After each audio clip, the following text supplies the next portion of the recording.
Hai, apa khabar 5 kreatif? Cikgu harap hari ini masih lagi bersemangat nak belajar walaupun kita punya PKPD diteruskan lagi sehingga 18 Februari. Kita tetap belajar seperti biasa melalui PDPR. Okey, saya ucapkan tahniah pada murid yang telah menghantar latihan pada minggu yang lepas dan saya harap minggu ini lebih menggalakkan penglibatan murid-murid. Baiklah, kita teruskan pembelajaran kita. Objektif hari yang ini yang korang kena dapat, iaitu mengenal pasti pola nombor mengikut tertib menaik, menurun hingga 1-1, 10-10, 100-100, 1000-1000, 10,000, 10,000 dan 100,000, 100,000 dengan mudah. Yang kedua, melengkapkan pelbagai pola nombor yang diberi secara tertib menaik dan tertib menurun dengan betul. Okey, cikgu ni harap 5 kreatif terus fokus dan bersedia. Okey, sebelum tu kita join dulu quizzes. Okey, nak join quizzes hari pagi ni pun boleh. Habis dia belajar nak join pun boleh. Okey, hanya typekan kod yang saya bagi kat yang sekarang ni dan korang boleh join quizzes dengan sebaiknya. Okey, kita teruskan lagi pembelajaran kita. Okey, apa itu pola nombor? Apa yang dikatakan tentang pola nombor? Kalau saya, pola nombor ni apa yang paling penting, korang pastikan dulu nilai tempat yang mana berubah, apa yang berubah nilai tempatnya. Yang kedua, kalau diminta tertib menaik, pastikan nilai paling kecil berada di hadapan dan nilai paling besar berada di belakang. Okey, kalau pula minta tertib menurun, pastikan nilai paling besar berada di hadapan dan nilai paling kecil mesti berada di belakang. Okey, jelas? Kita teruskan lagi. Bagaimana pula pola 100-100? Tertib menaik. Bila menaik, kita dah tahu nombor yang paling kecil mesti berada di depan sekali. Kita tengok video yang dipaparkan. Kita dah tahu pola 100-100. Jadi kita tengok nilai ratusnya terus. Fokus kepada nilai ratusnya. Okey. Di situ kita nampak nilai ratusnya dan paling sikit kita tengok adalah nombor mana yang paling sedikit. Jeng. Mestilah bermula daripada 3 bermakna 7,350. Selepas nombor 3, nombor 4, 7,450. Kita tengok lagi nombor apa yang berubah. Okey, 7,550, 7,650,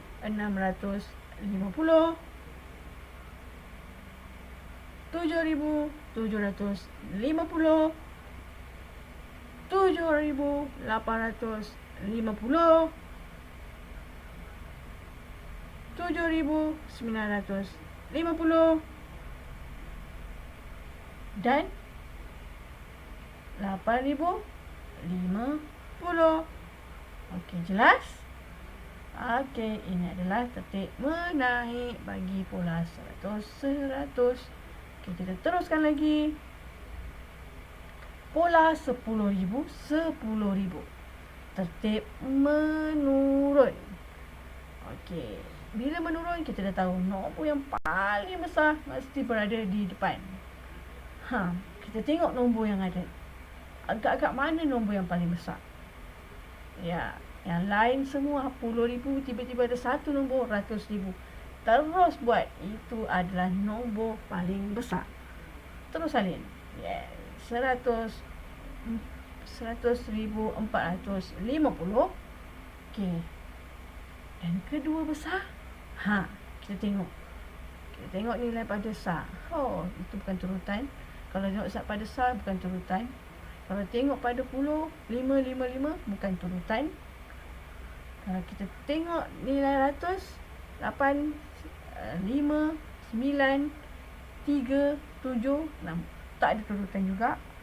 Dan jelas sekali apa yang kita tengok adalah 10,000. Situ satu. Okey, kita tengok 10,000. 4, 8, 6, 7, 5. Bermakna 4, 5, 6, 7, 8. Ataupun 8, 7, 5, 6, 5, 4. Okey, kita tentu nombor yang paling besar. 89,550. Betul tak? Betul. Yang ketiga terbesar 75,350. Seterusnya 67,950 dan 53,784.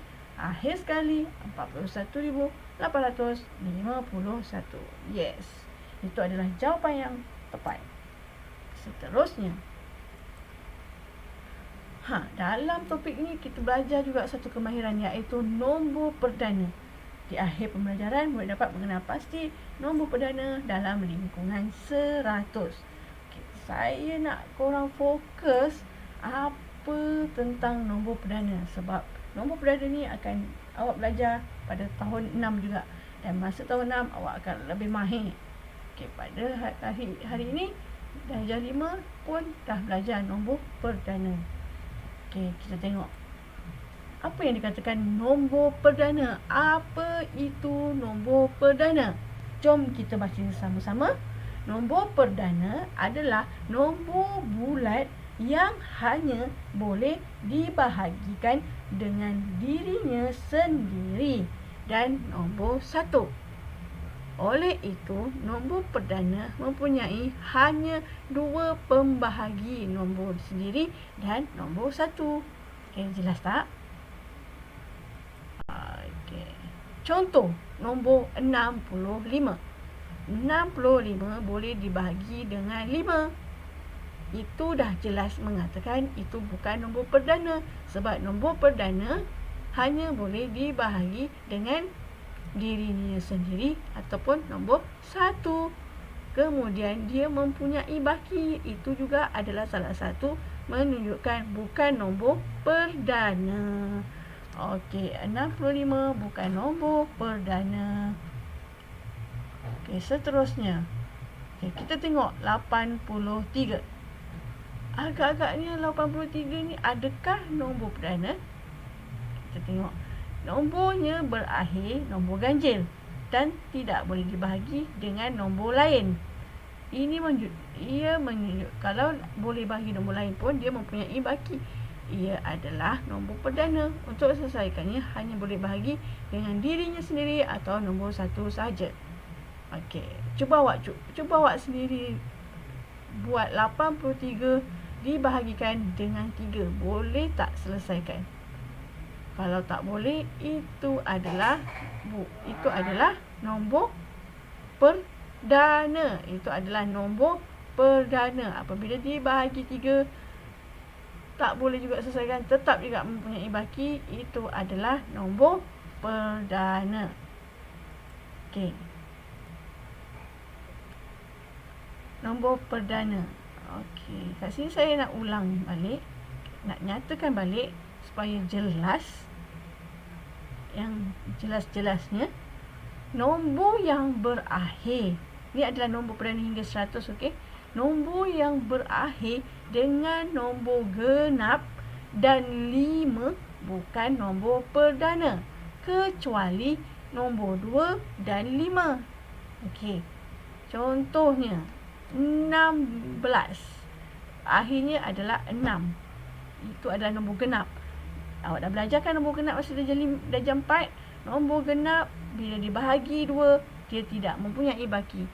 Okey. 16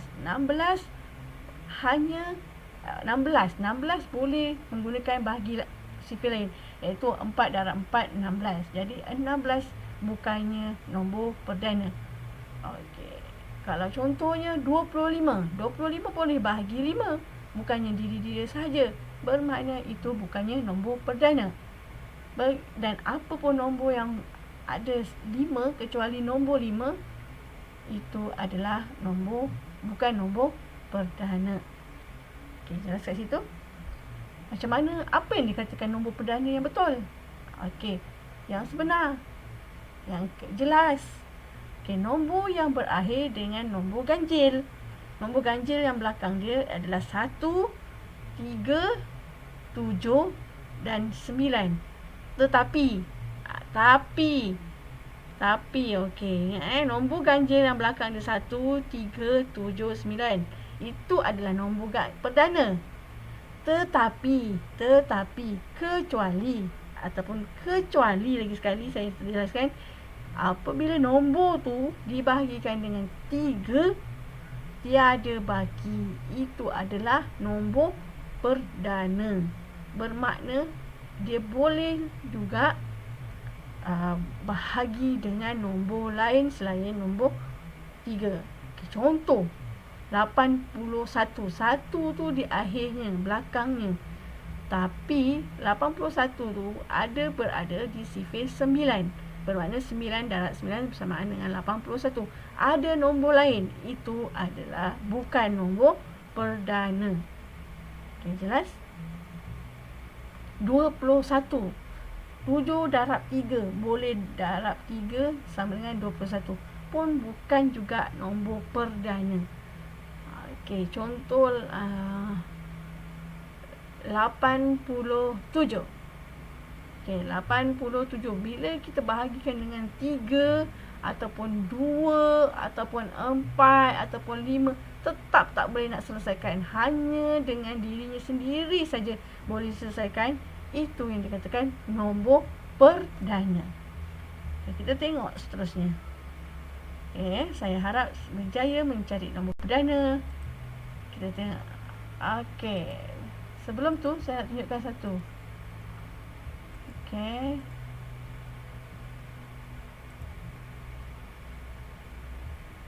alright. Ini adalah soalan yang saya akan bagi hari ini. Dan saya harap hari ini juga korang kena siapkan latihan yang diberi melalui WhatsApp, Telegram ataupun Classroom. Soalan saya mudah je. Berikan 5 nombor mengikut pola nombor diberi secara tertib menaik 100-100. Awak letaklah nombor apa, janji dia punya nilai ratusnya mengikut tertib menaik. Dan 10,000 pun begitu juga. Soalan yang kedua, susunkan nombor mengikut tertib menurun. Okey, dan seterusnya soalan yang terakhir iaitu soalan yang ketiga. Bulatkan nombor perdana. Kat sini memang betul-betul menguji minda. Saya nak sangat-sangat awak jawab dan berikan saya jawapannya. Tulislah di buku tulis ataupun di kertas khas untuk matematik. Cikgu merayu sangat, harap-harap awak sediakan satu fail untuk matematik ataupun buku khas untuk matematik. Kemudian awak boleh hantarkan kepada saya, awak snapkan jawapan yang betul dan hantarkan pada saya, dan saya akan boleh semak dan juga tandakan jawapannya. Okey, awak boleh hantar melalui WhatsApp, Telegram dan juga Classroom. Siapa yang dah pandai menggunakan Classroom, saya ucapkan tahniah, korang berjaya. Okey, jadi masanya adalah latihan ada berapa tadi saya bagi?